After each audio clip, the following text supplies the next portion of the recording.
쓰셨는데요. 많은 이야기를 담고 있는 것 같아요. 19세기, 소위 이제 뭐 사회주의, 보수주의, 자유주의가 있을 때 19세기로부터 사회주의로부터 그리고 어떻게 칼바르트가 청년 시대에 종교 사회주의에 대해서 어떤 생각을 가지고 있었는가. 그리고 1934년 바르면 선언, 다시 말하면 이제 반나치 운동으로서의 바르면 선언, 그리고 그거 이후에 1982년 남아공과 1988년 우리나라 연동교회 통일 문제까지를 쭉 연관시키는 아주 긴 스펙트럼으로 정말 많은 내용을 담고 이야기를 해주셔서 정말 감사하다는 말씀을 드립니다. 저도 질문할 것이 참 많네요. 새롭게 배운 것도 있고 정말 많은 이야기를 하신 것 같아요.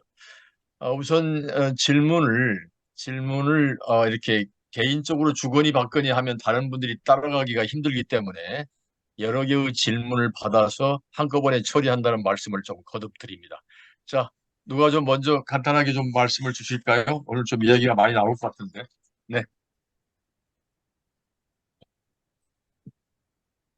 없으시면 제가 먼저 좀 이야기를 할까요? 네. 네, 제가 좀 먼저 이야기를 하겠습니다.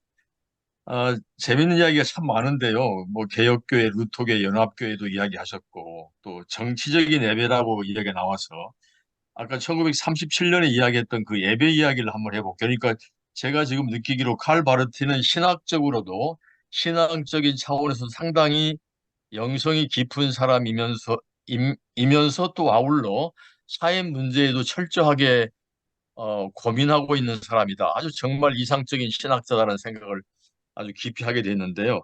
아까 그 정치적인 예배를 한번 여쭤볼게요. 아까 예배가 세 가지라고 하셨나요? 네. 예배 세 가지. 그래서 그 예배 세 가지와 정치적인 예배를 간단하게 한번 말씀 주시면 다른 분들이 좀 질문하기 좋지 않을까 하는 생각이 좀 들었습니다. 네. 요게 좀 네, 그 물꼬로 트는 것으로 정치적 예배를 다룬다면, 이게 좀 두 가지로 이제 좀 다뤄볼 수 있을 것 같은데, 이제 일단은, 1937년이라는 그 배경을 우리가 좀 생각을 해봐야 되는데, 이게 아까 말씀드렸던 것처럼 히틀러가 집권을 한 게 33년이잖아요. 그 33년이고, 34년에 바르멘 신학선언을 이렇게 내놓고, 그 다음에 그 직후에 본 대학교에서 교수를 하던 바르트가 독일에서 교수직을 잘리죠. 잘린 이유가 모든 교수는 이제 강의를 하기 전에 나치식 경례를 하고 강의를 해라. 요런 이제 그 오더가 떨어졌는데 안 한다고 이렇게 버티다가 그 자리에서 이제 교수직이 해직이 돼가지고 자기가 이제 스위스 사람이기 때문에 바젤로 돌아갑니다. 그리고 이제 30년대 초중반에 그 무렵에 이제 그 유명한 에밀 브루너하고 자연신학 논쟁이란 걸 이제 하기 시작을 합니다. 그 자연신학 논쟁이 뭐냐면 이 워낙 이제 그 독일이라는 나라가 이제 그 철학과 또 이제 그 신학의 이제 나라였기 때문에 이른바 이제 그 히틀러가 이제 그 집권을 했을 때에 그 메시아 사상이라고 그러는 게 이제 모든 시대에 각 시대마다 신은 그 특유의 형태를 가지고 이제 그 시대를 구원할 수 있는 구원자를 이제 보내고 우리 시대에 보낸 구원자의 모습은 바로 이제 그 히틀러의 모습으로 나온다 해가지고 이제 그 히틀러를 구원자 개념으로 이렇게 놓고 그 사람들에게 종교 지도자처럼 등극을 시키니까 사실 이제 그 사람들이 얘기했었던 뭐 하일 히틀러라고 그러는 그 하일이라는 말이 이제 거룩하다라는 말도 되고 구원자라는 말도 되고 굉장히 종교적인 말이라는 거죠 그게.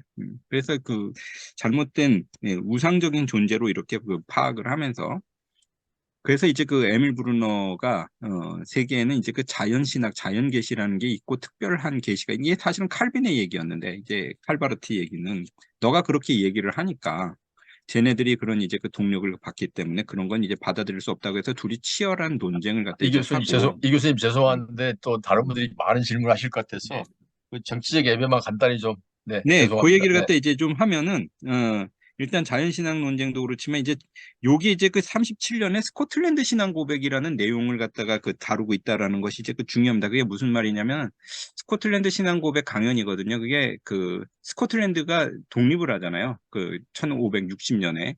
근데 그때 이제 굉장히 이 말이 투쟁적으로 쓰여져 있습니다. 그 고백이. 예, 그래서 이렇게 고백을 갖다 이렇게 그러니까 단지 그것이 이제 종교적인 언술로만 쓰여져 있는 것이 아니라 그 당시에 영국이 가지고 있었던 독재 체제, 그다음에 국왕 체제에 대해서 이렇게 저항하는 일들이 글로 써져 있었기 때문에 여기서 이제 바르트가 읽어낸 거죠. 네, 쉽게 얘기해 가지고 예배라고 하는 거는 종교적인 행위에서만 머무르는 것이 아니다. 그 세상에서, 사회에서 만약에 이제 하나님 앞에서, 신 앞에서 정의와 하나님의 가치와 하나님의 공의가 제대로 세상에서 밝혀지고 그것이 이제 관행이 된다면은, 관철이 된다면 거기에서 이미 알 수 없는 방식으로 하나님은 예배를 받고 있는 것이다. 그러니까 쉽게 얘기해서 종교적 행위로서의 그 교회 안에서 이루어지는 것이 아니라 세상에서 정의, 평화, 공의라고 하는 것이 어떻게 이루어지는가, 여기에 이제 초점을 둬야 된다라는 것이 모든 사람들의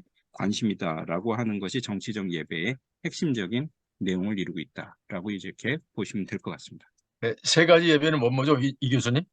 하나님의 행동으로서의 예배라고, 근데 하나님의 은혜로서의 예배죠. 그 다음에 두 번째는 인간이 드리는 예배. 그 세 네, 번째는 세상의 사회적 영역에서 이루어지는 정치적 예배가 있다. 이런 네, 네, 얘기였습니다. 알겠습니다. 감사합니다.